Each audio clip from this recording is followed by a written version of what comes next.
So, good afternoon, Kinal. My today's lecture is on purification of the colloids. Today I am talking on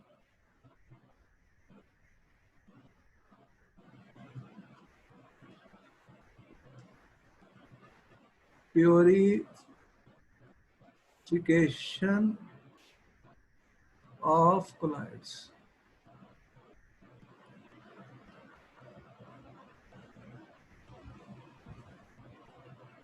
Why we need the purification of the colloids? Last time I have told you how to prepare colloids. So we prepared colloids by many methods.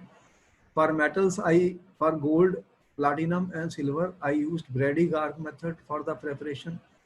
I used mechanical dispersion method for the preparation of the colloids.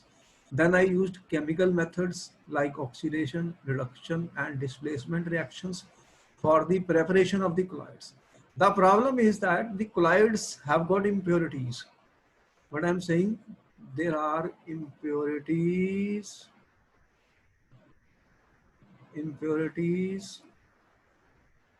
which are present in the colloids. What are the impurities? What happens is that you see that there are electrolytes. There are electrolytes which are present in excess. They are present in excess. So electrolyte means there are ions which are present in the excess. And what will be the result of these ions? We know that the stability of the colloidal particle is due to the charge on the surface of the colloidal particle. If there is an excess of charge, what will happen? That they can coagulate. They can coagulate. So it is important that we remove, what we want to do is we want to remove excess electrolytes which are present. So the excess electrolyte is not required, but some amount of electrolyte is required. What we need is some little amount of electrolyte is required, but not large. Why? Because if we will remove all the charges from the surface of the colloidal particles, then they will not be stable and they will coagulate or form precipitates. They will form precipitates. So in today's talk, we are going to discuss the methods. What I'm going to tell you, what are the methods? What are the methods which are used for purification of the colloids? Purification of colloids. That means we will have to do the excess ions must be removed. That is our point. And for this, the first method I am talking is dialysis. Very important question for exam. What is dialysis? What is dialysis? I think we are familiar with dialysis in our everyday life. You are aware that dialysis of kidney, you have heard about it, that when the blood becomes impure and your kidneys are not functioning, the blood is not purified, so they use dialysis machines in the hospitals to purify the blood. The same thing we are going to use here. What we are going to tell you that in dialysis we will use, what we will do, you have impurities. You have impurities and you have colloidal particles. What do you have? Colloidal particles. The size of impurities is bigger. The size of this impurity particle is bigger. Now we are aware when the size is bigger and this is smaller in size. If this is smaller in size, so what happens? What happens? The if you will do the dialysis, the result of this will be that you will be able to get those particles out of the membrane which we will be using. So the membrane particles, what will happen to them? The membrane is what we call as a you are going to use a semi permeable membrane. We have used that earlier also, that semi permeable membranes will allow only certain particles to pass through it, and the bigger particles will remain behind. So we are going to remove the dissolved impurities from colloidal solution by the process of diffusion. So what will happen? What will happen that the smaller particles will pass through membrane, but colloidal particles will remain behind. Let me see, there is some error here. Let me do it. What I'm saying, this I'm erasing. Actually, what happens is the impurities are smaller in size. They are smaller in size. The size of the impurities, the size of the particles of impurities is smaller. Smaller because they are the ions of true solutions. True solutions. Size, we know that this is smaller. So the colloidal particle size is larger than the size of the impurities particles. So if I will use a semi-permeable membrane, what will happen? What is a semi-permeable membrane? You have seen that animal bladder can be used. What is the result of that? If I use animal bladder, there are small pores in the semi-permeable membrane. What is there? If this is my semi-permeable membrane, if this is my semi-permeable membrane, there are small pores in them. Small pores. There are pores in them. Small size. And from this, what is possible? The particles which have smaller size, which are our true solutions. What we say? True solutions or electrolytes. They will come out of this membrane. Electrolytes. These particles will come out of this membrane, and colloidal particles will remain behind. Because the size is larger. So they cannot pass through the semi-permeable membrane. So what will happen in this? The apparatus for this dialysis is shown, because they have asked in the exam what is dialysis. So I can say that dialysis means a removal of the impurities, removal of excess electrolytes by passing through a semi-permeable membranes, which could be animal bladder or any other type of membrane. The salt particles are larger in size. They will remain behind, and the particles of the electrolyte will pass through this. So here I have shown a picture of that. See that visible to you, that this is a dialysis membrane. As you can see that this is our dialysis membrane. This is my dialysis membrane. You can see that this is made up of animal bladder.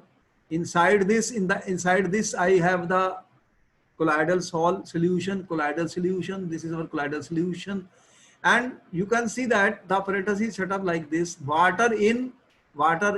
Here the water is going in. water out, water out. So this is called a dialysis membrane. The when water keeps flowing, the impurities which are smaller in size, they will pass through the membrane. They will pass through the membranes. They are called crystalloid. Crystalloid, because I told you in the last lectures what is a crystalloid. Crystalloids are nothing but electrolytes. What are crystalloids? When I say crystalloids means that you have supposing NaCl. These are an electrolytes. These are what are these electrolytes? So your electrolytes which are present, their particles are going to come out of this membrane, and water in these particles come out and they are washed away. This is water out, water out.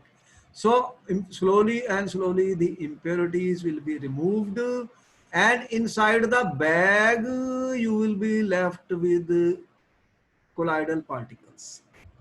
But as I told you, we don't want to remove all the we don't want to remove all the electrolytes, because then coagulation will take place.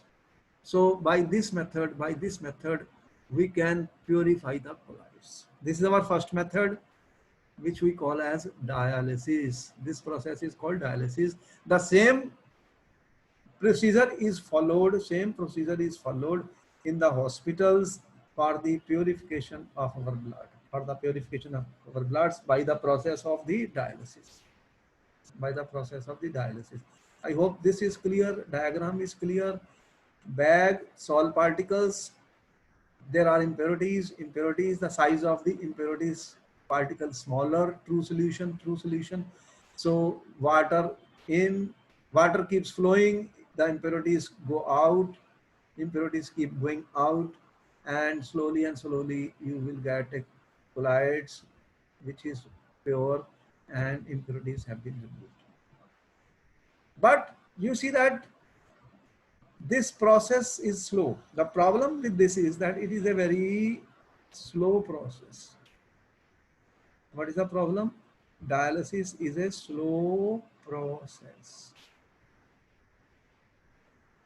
This process is very slow, and it will take a lot of time. It will take a lot of time. When the process is slow, it takes a lot of time. So we have to find a method. We have to find a method to speed up. What we want is to speed up. We want to speed up dialysis. We want to speed up the dialysis. And for this, what we use is another technique, which is known as electrodialysis. What we call as electrodialysis. In chemistry, we do a lot of such things, When the speed is less, we use electrodialysis. So we are trying to make dialysis faster by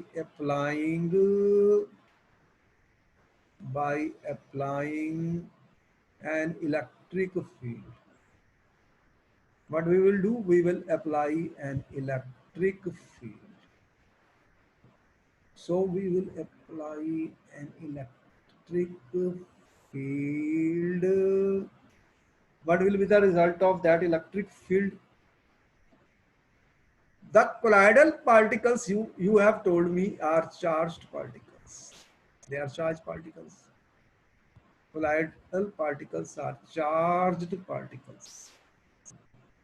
So what will happen? If there is a charged particle and you apply electric field, what will happen? They will start moving. They will start moving with a greater speed. You have anode, you have cathode. What I'm saying, you are applying anode, you are applying cathode. These are positive and negative plates, and charged particles will move faster under the influence of electric field. Anions move towards anode, cations move towards the cathode. Therefore, the dialysis will speed up. Dialysis will speed up, and this process is named as electrodialysis. They asked this question in the paper, what is electrodialysis? So we can say that we will speed up the process of dialysis by applying an electric field, colloidal particles, and you know that the crystalloids are charged particles. Crystalloids are charged particles. So what will happen if crystalloids are charged particles? In the presence of electric field, these charged particles will move faster, and therefore this will speed up the process of dialysis. Here I have a diagram of this. You can see that in this diagram what I am showing, this is my dialyzing membrane. Here you can see that there is a plate. This is my plate, which is cathode, and on this side you can see a plate anode, which is positive. This is a negative. And once this field is applied, same procedure, water in, water out. These crystalloid particles are moving from out of this membrane bag, and their speed will become fast because they have charges. Positive ions, anions move towards anode, cations move towards the cathode, and the speed will increase. Therefore, we prefer electrodialysis over dialysis. What we do? We prefer electrodialysis over dialysis. So this is a question which has been asked in the exam many times. How will we do the purification of the colloids? So the first method I told you is by dialysis and electrodialysis. There are more methods for the purification. So you will get a PDF of this also, no issue. But you can note down whatever we are writing. Now, there is another method which has been used and is given in your NCERT book. That one method we have said dialysis, and I'm talking of another important method. What is that? That is called ultra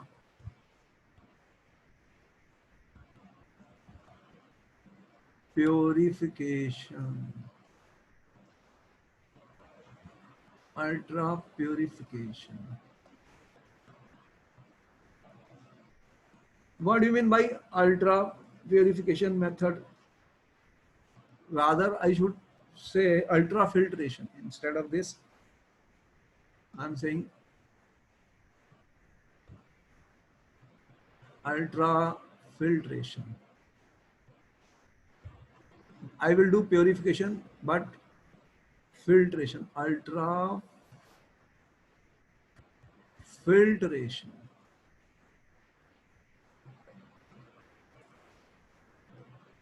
What is ultra filtration?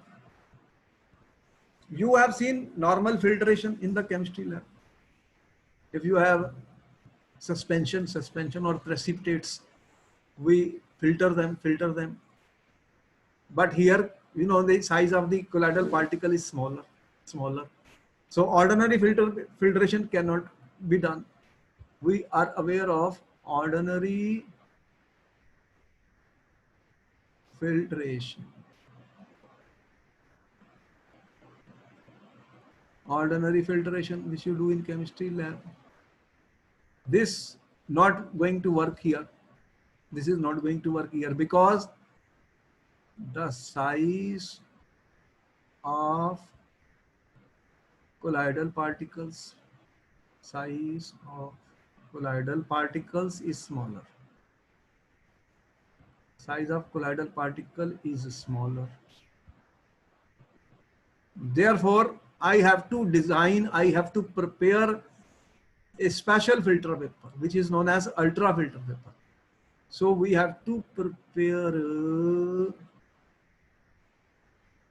an ultra filter paper. Important point, important question for exam. I have to prepare an ultra filter paper. That means the size of the pores, I am saying that there is a size of the pores now.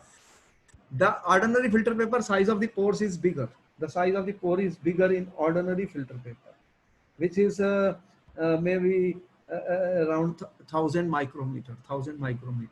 So colloidal particle will also pass through this ordinary filter paper. Therefore, I need a filter paper from which the colloidal particles cannot pass. Cannot pass. So the pore size should be, the pore size should be 0.01, 0.01 to 0.001 micrometer. So once the pore size becomes smaller, I have to prepare a filter paper which will have pore size smaller. So then colloidal particles will not be able to pass through them. Now, how do we prepare a ultra filter paper? That question has been asked in exam. How to prepare ultra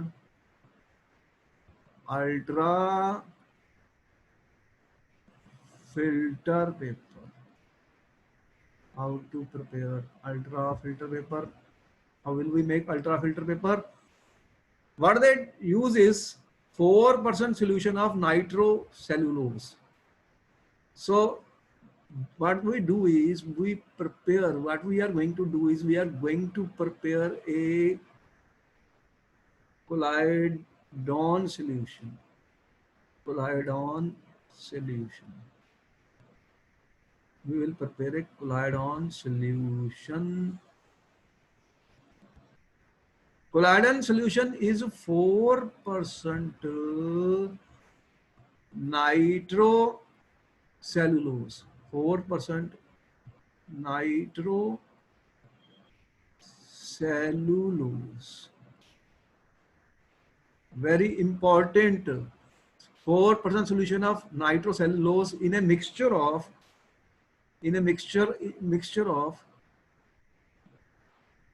4% collidone solution in a mixture of what we will take a 4% mixture of alcohol and ether. In a mixture of alcohol and ether. So I will take 4% nitrocellulose in a mixture of alcohol and ether. And I will put my ordinary filter paper in this. I will soak. What I will do? I will soak my filter paper.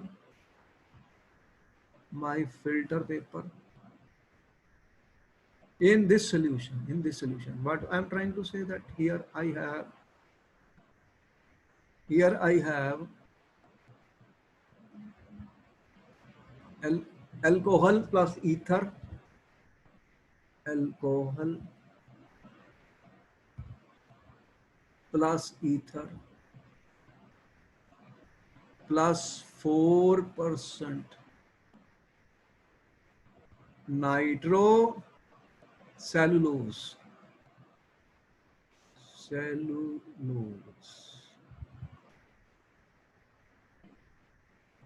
And I will dip my filter paper in this.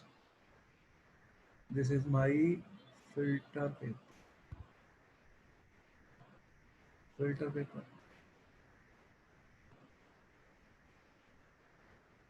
Okay, then I will remove this. And this filter paper is hardened by dipping it in formaldehyde. Then what I will do that I will dip my filter paper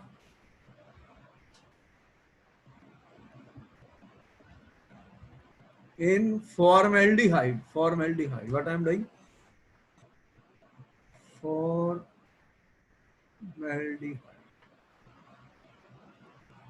I will dip it in formaldehyde, and this will become hard. Now this filter paper is called ultra filter paper. A question is going to be there on in the exam on this. What is ultra filter paper? What is the solution which I have used? This was asked in the paper. 4% nitrocellulose and a mixture of alcohol and ether. This now has got pore size, which is I'm showing here, pore size 0.01 to 0.001 micrometer. The pores have become smaller. So if I will filter, what will happen now? If I do the filtration, what will happen? The colloidal particles will remain behind. Colloidal particles, this is my filter paper. This is the process I'm doing, posing here. Let me draw properly.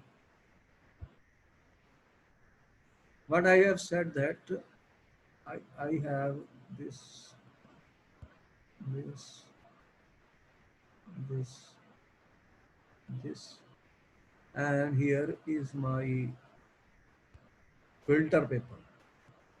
This is my filter paper. Now, if I will put my solution here, what will happen? The colloidal particle will remain on the top. There will be colloidal particles. What is the result? Colloidal particles.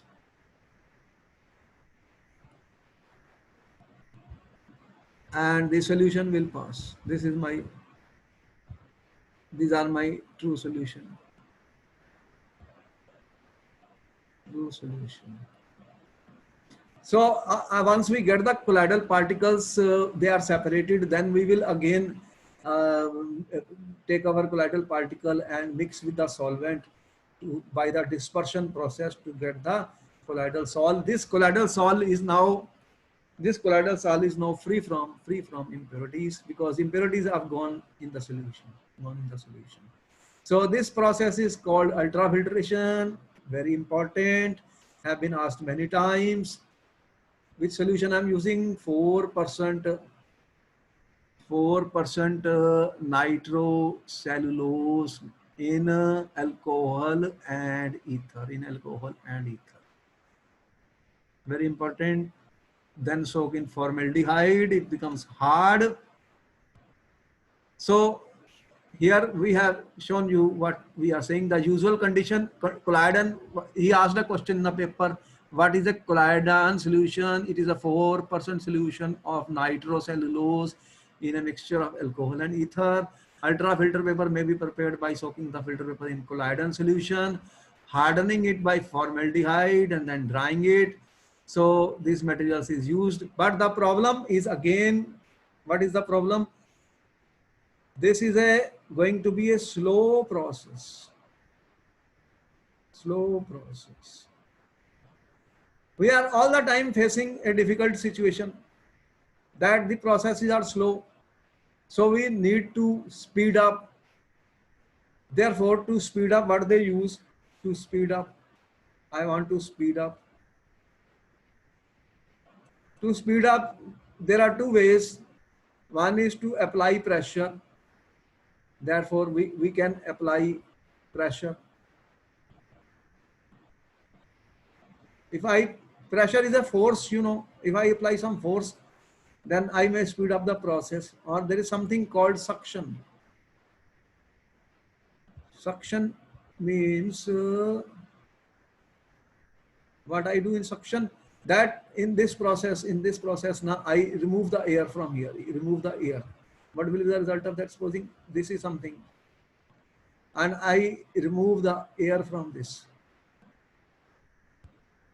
Here, suction, I mean, what will be the result? Then the pressure will become low here, and this will be sucked.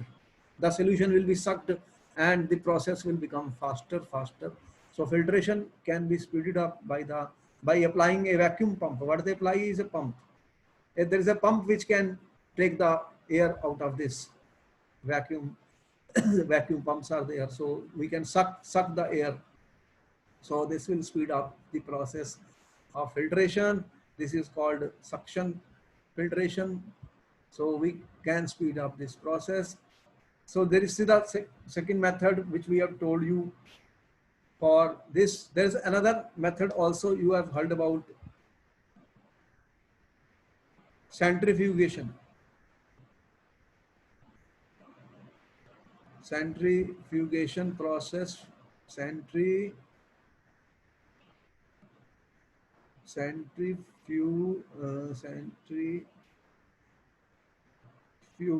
We have heard about that centrifugation. Centrifugal machines, you know what they do. We take the colloidal solutions and give them, rotate them very fast rotation. How you prepare milk, cream from milk, you know. You may have seen centrifugation machines. So when they give fast rotations, what happens is that the heavier or denser particles settle down and you get a solution. So high speed rotations can also be used for such processes which are known as centrifugation. But here we are talking of ultra centrifugation. Ultra. That means speed will be very high, high speed rotations, speed high. So rotations, we will rotate the solution at very high speed. And therefore, we will be able to separate the colloids from the filtrate. In chemistry lab, we do such things. Centrifugation is done to separate precipitates from the solution side. To separate the precipitate from the solution side, we do this in chemistry. We are doing this process in chemistry a lot. So here were some of the methods by which we can, these are some of the methods by which we can do the purification. Is very important and has been asked in the exam. So I took that. So we're going to come to the next topic. Next topic is very important. Again, questions will be there on that. Now I'm talking of properties.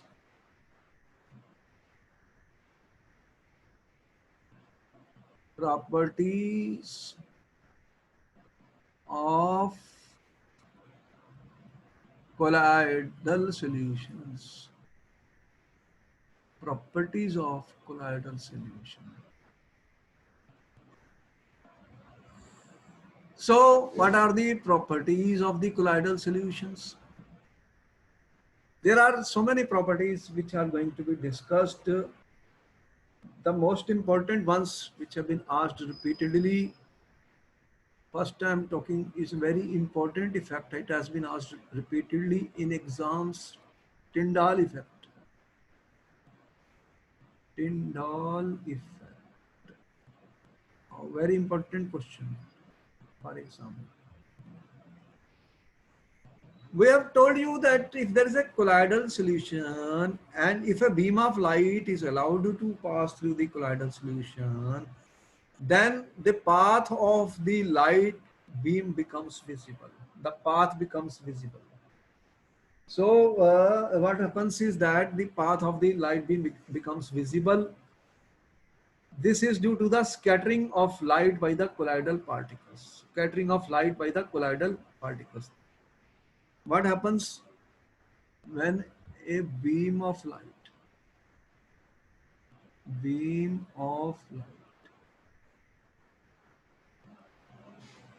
is passed through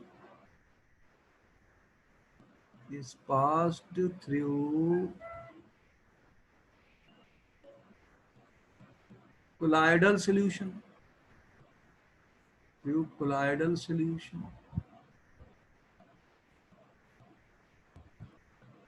what happens? Path becomes visible. Path becomes visible.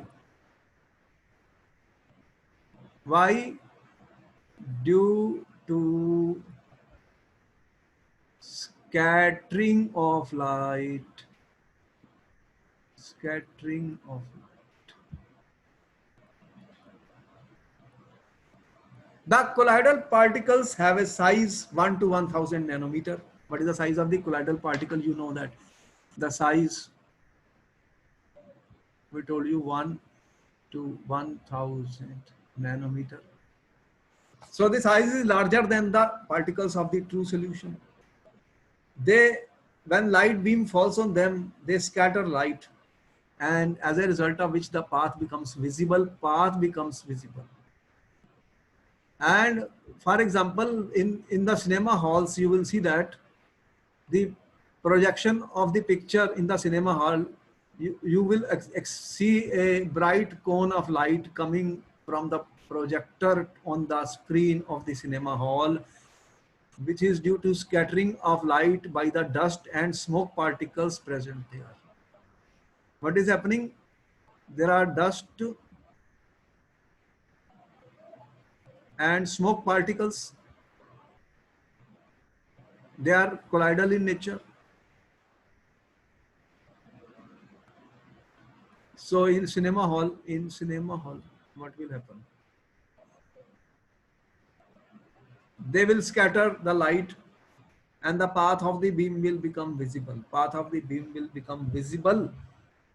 These are, this is an example of optical properties of the collider particles. Tyndall effect, in fact, is what I'm saying, uh, optical properties due to light, optical properties.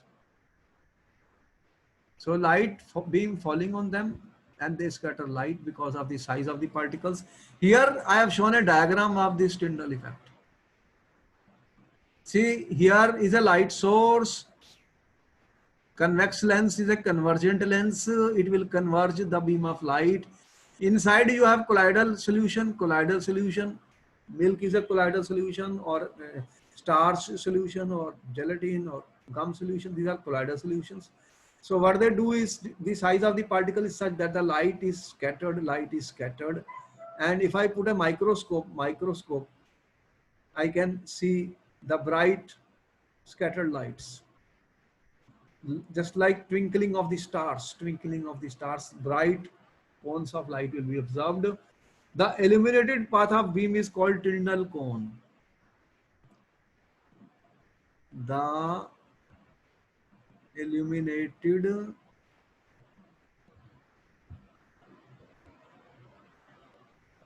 path of beam, is called is called Tyndall cone. Tyndall cone. What is a Tyndall cone? That path which becomes visible is called the Tyndall cone, and it becomes visible due to scattering of the light. So in the laboratory, you can easily see, if you take a beaker, if I take a beaker, there is a colloidal solution, and if I put a intense beam of light over it, what will we see?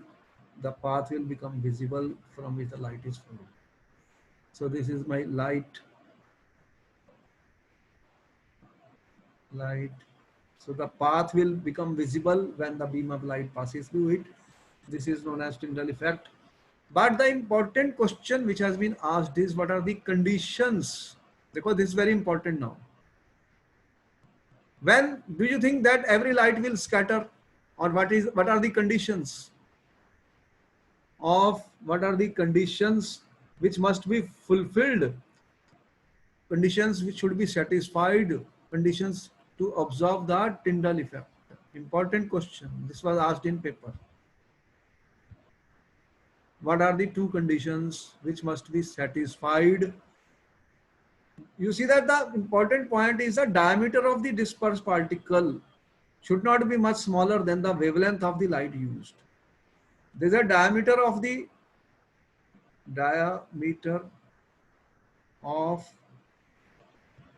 dispersed particles, means colloidal particles. diameter of dispersed particles should be almost equal, should not be much smaller than the wavelength of light used. Wavelength of light used. This is the first condition. Scattering will take place only, you see, if the size of the diameter of the particles and the size of the diameter of the particles and the wavelength of the lights are almost equal. Second important thing we are saying, the refractive indices. Refractive, in light chapter of physics, you read about them. Refractive indices. The refractive indices of dispersed phase. There is a dispersed phase, and second is dispersion medium. And dispersion medium, you always use two things, dispersed phase and dispersion medium. They should differ. They should differ greatly. They should differ greatly. This is very important point. So there should be big difference in the refractive indices of dispersed phase and dispersion medium. Then only we will be able to observe this. So there should be a difference in the refractive indices of the dispersion medium and dispersed phase.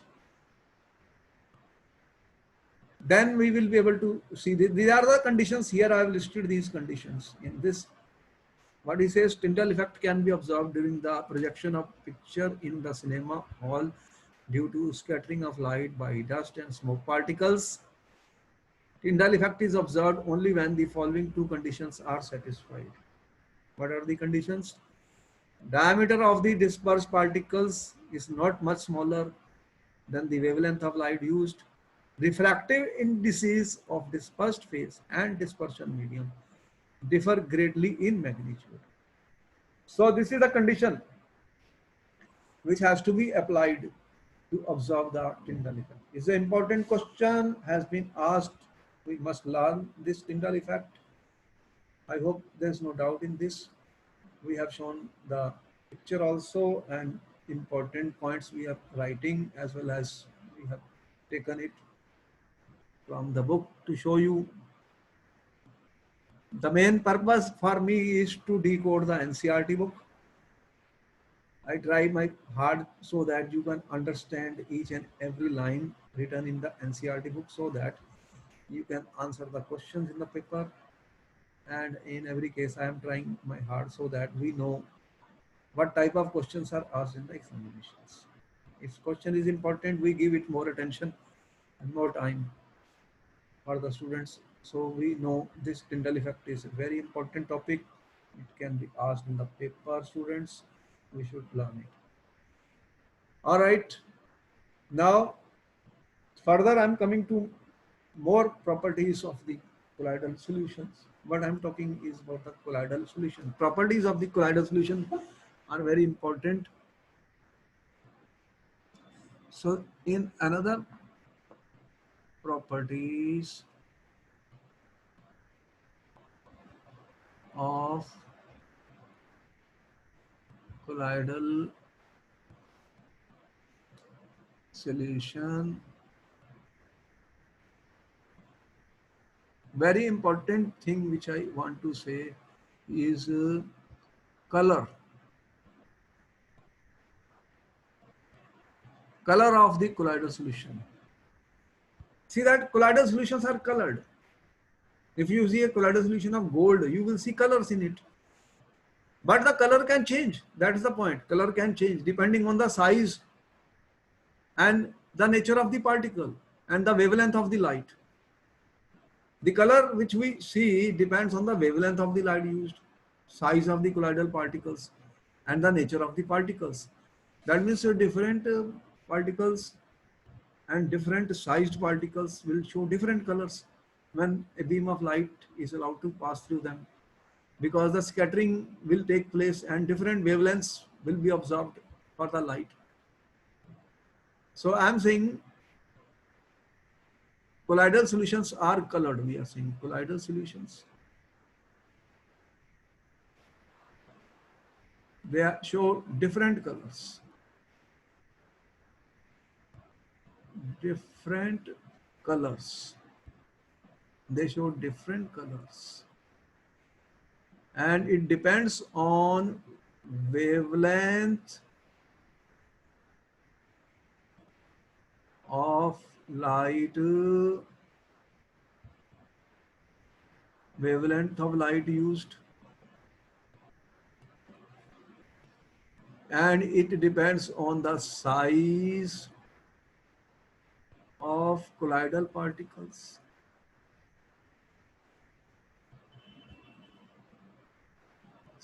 If the size of the colloidal particles keeps on increasing, what will happen? Then the color will change. So size of the particles, nature of the particles, important, very important point. Nature of the particles. Different particles will show different colors. And the manner in which observer receives the light. And manner in which observer receives the light. And the manner in which observer receives the light. So for example, if you have a mixture of milk and water, it appears blue when viewed by the reflected light and red when viewed by the transmitted light. You have milk and water. This is a colloidal solution. So it depends on how you observe this, how you observe it. If you view the reflected light,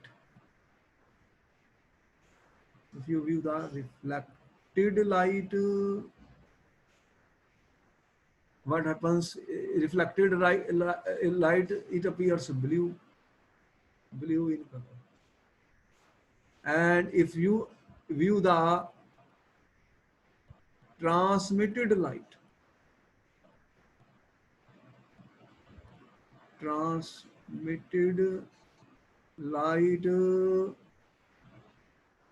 then what happens is it appears red. So it depends. Reflected light is blue, transmitted light, it will appear red. This is the way you observe the scattered lights which are coming from the colloidal particles. This question has been asked in exam. Why the milk and water shows different colors when viewed from different angles. Now, another important thing is that finest gold particles. This question has been asked in paper. Finest, I'm saying gold. Finest gold sol. Red in color. And then it becomes purple. And then it becomes finally blue. And from blue it becomes golden. Why? As the size of the particle increases, because the size of the gold particle increases, the color changes. Here, what is happening? I'm saying the size of the particle. As the size changes, color changes. So for gold sol, we are able to show you that with change in size, the color is changing. The color of the particle changes. As the gold sol changes, the color of this changes. There is a change in color. This question was given why the gold sols change their color from red, purple, blue to golden. As the size increases, what happens is the gold particles are very fine. So as more and more particles form aggregates together, they become bigger, and more bigger particles. Naturally, the light which is scattered depends on the size of the particles. So the wavelengths which are reflected by the different sizes are different. So you will be able to see different colors in the case of the gold sols. So here the colors are changing, which we are seeing in the case of the gold sols. Therefore, we can say that the color of the colloidal particle is due to the scattering of light, but it depends on the size of the particles, nature of the particles, and it also depends on the wavelength of the light used. It also depends on the wavelength of the light used, as we have shown it for. Also depends on the way from how you observe the scattered light, whether you are observing the transmitted light or reflected light. In the case of milk and water, the colors are different. So we have to remember these questions were given in the paper. We properties, when we say that we have discussed this color, another property which I'm coming now, very important, I'm coming to fourth property, which is known as Brownian movement. What is Brownian movement? In fact, this has been observed long back. Long back, it was observed by a botanist, British botanist Robert Brown, that the show zigzag particles show zigzag motion. Particles show zigzag motion. So Brownian movement is nothing but the zigzag random motion of colloidal particles. Of colloidal particles. It was observed by Robert Brown long back by using an ultra microscope. But they used ultra microscope. What was used was a ultra microscope.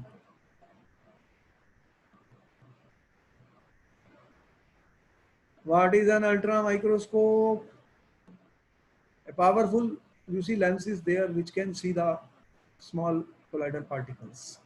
And as we have shown here, what is happening? These colloidal particles are moving in totally zigzag way.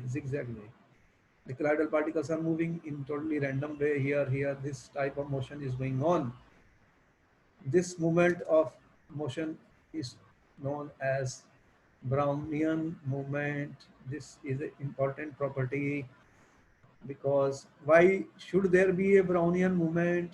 This question was given and asked to the students, that why we observe Brownian movement. Actually, these colloidal particles, we have already told you, 1 to 1000 nanometer size are there. But there is a dispersion medium particles. So dispersion medium particles are bombarding these particles from different directions. The result of which is that we observe what we observe due to bombardment of these particles. We are observing a zigzag motion, because due to bombardment of the solvent molecules on these colloidal particles. And this is important because due to Brownian motion, these colloidal particles are stable. What do you mean by stable? They do not settle down. They do not settle down. Because the particles are being bombarded, they have energy, they have a kinetic energy. Therefore, these particles are not settling down. They are not settling down. And if they settle down, what will happen? Then they will coagulate. They will coagulate. But because they are being bombarded, therefore, they continue to keep moving randomly in the solution, keep moving randomly in the solution.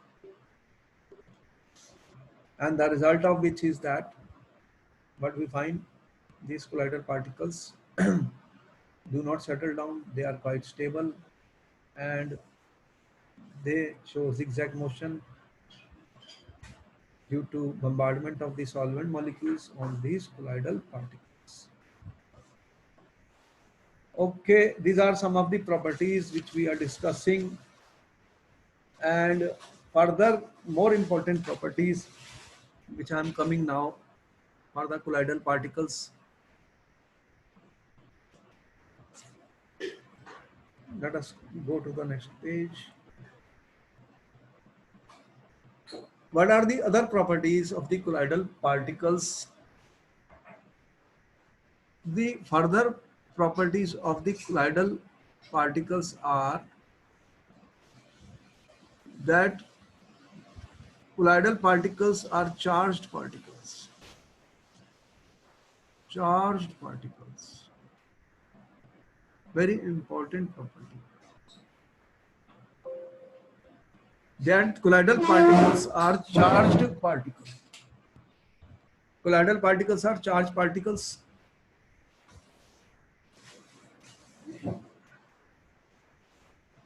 These colloidal particles are charged particles. What is the meaning of that?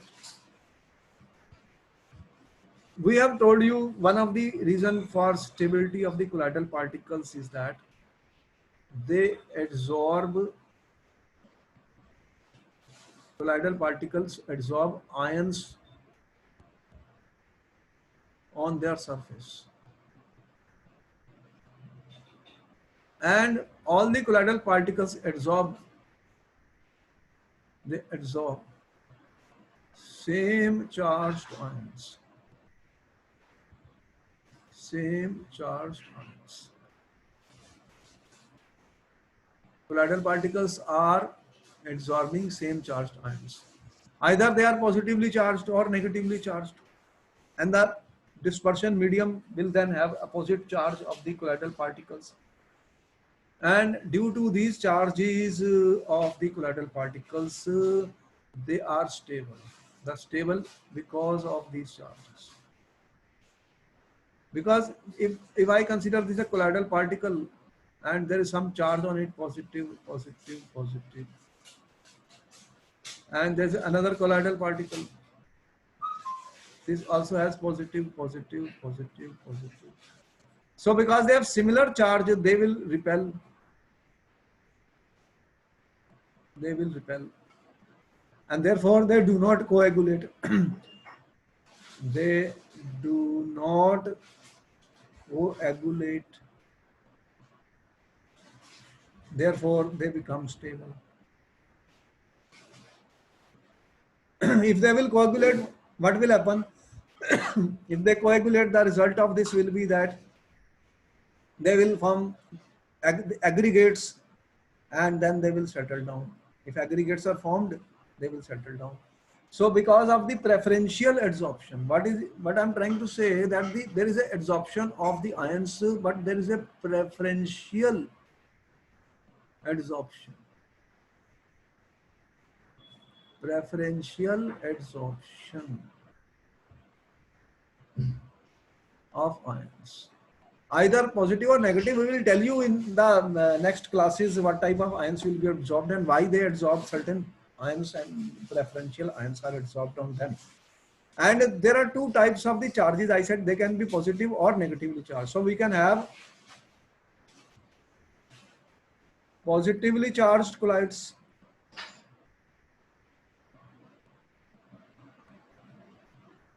and we can have negatively charged colloids. You can have positively charged colloids or you can have negatively charged colloids. Now it depends whether the colloids will absorb positive ions or negative ions. But important point is that the charge on all the colloidal particle is always the same. That is why they are stable. Just I've shown you either if they absorb positive, positive, positive, all particles will have positive, so they don't act form aggregates and they do not coagulate or precipitate. Certain types of colloids are absorbing positive ions, certain negative, so they become negatively charged, they become positively charged. Now it has been found that metallic particles are negatively charged. Metallic particles like uh, copper, silver, gold, they are negatively charged, they are made of the colloids. And sulfides of the metals, for example, arsenic sulfide As2S3 is negatively charged, and it has been found starch, gum, gelatin, clay, charcoal, they are negatively charged. Starch, gum, gelatin are negatively charged, are negatively charged colloids. These are negatively charged colloids, which are starch, gum, gelatin, and acidic dyes. What I'm saying, acidic dyes. Acidic dyes, they are negatively charged. Acidic dyes. What are those? Congo red, Congo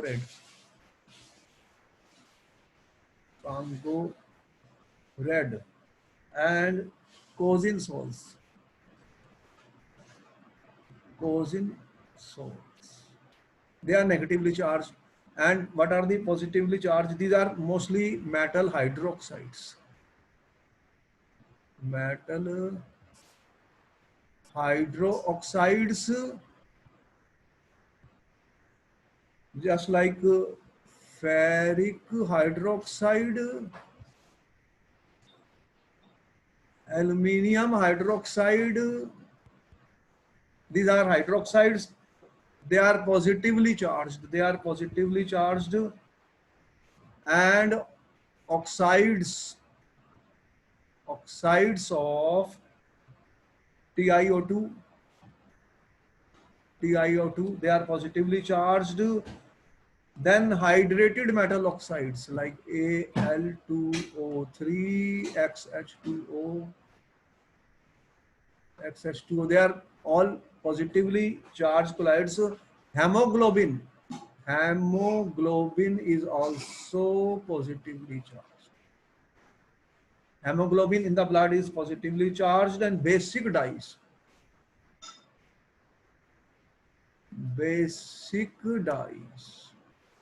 they are positively charged. These are, I'm saying, positively charged. These are negatively charged. So I have given you a list in the previous. You can see here. Here I have a table. In this table, I have given you positively charged salts, negatively charged salts. Two types of salts I have discussed. Positive and negatively charged soils. So positive charged soils, hydrated metallic oxides, Al2O3, XH2O, and this is our Cr2O3, ferric oxide, basic dye stuffs, methylene blue, hemoglobin Hb, your hemoglobin of the blood is positively charged, and oxides of titanium dioxide, TiO2, is positively charged. These metals negatively charged. Sulfides, very important. Arsenic sulfide sol is negatively charged. Acidic dyes are negatively charged. Starch, gum, gelatin, charcoal, they are negatively charged. Therefore, what I have been trying to discuss in this lecture, what I have tried to show you, that how do we do the purification of the colloids, dialysis, electrodialysis, ultrafiltration, what is colloidal solution. Further, I have tried to show you in this lecture what are the important properties of the colloids, and in this you have been able to see optical properties of the colloids, scattering of light, which is called Tyndall effect. Then I have shown you the colloidal particles are colored. They show color due to scattering of light. Then we have told you that these colloidal particles show Brownian movement, very important. Brownian movement is nothing but the zigzag motion of the colloidal particles and is also responsible for the stability of the colloidal particles. And these are being constantly bombarded by the solvent molecules from different sides. Further, I have shown that the colloidal particles absorb ions on their surface. Interesting thing is that all the colloidal particles absorb same charge, either positive or negative, and that is the reason they are stable and exist. Otherwise, if the charges are removed, they will coagulate and precipitate. So I hope you have liked this session, and with this we end up this important topic of the colloidal solution, which was their purification and the properties of the colloidal solution. I will see you in my next class, and we will start another chapter, another topic. This topic is finished, and here we have given you certain tables so that you can see yourself. Some diagrams have been given to show what we are trying to explain, and you are note down everything. We are going to send you a PDF of this also. Okay, we'll see you in the next class. Bye bye. Thank you, sir.